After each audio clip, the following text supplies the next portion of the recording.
So today we're doing an oil change on a 2022 Tundra. I'm a short dude.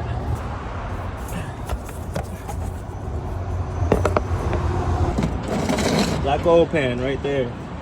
That's a drain plug. We gotta remove the skid plate. Bolt number 1 and bolt number 2 over there. Yep, it's off. To get to the oil filter.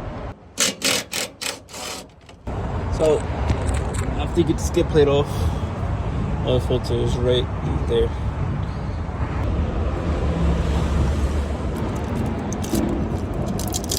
So make sure you take the wrapper off the oil filter.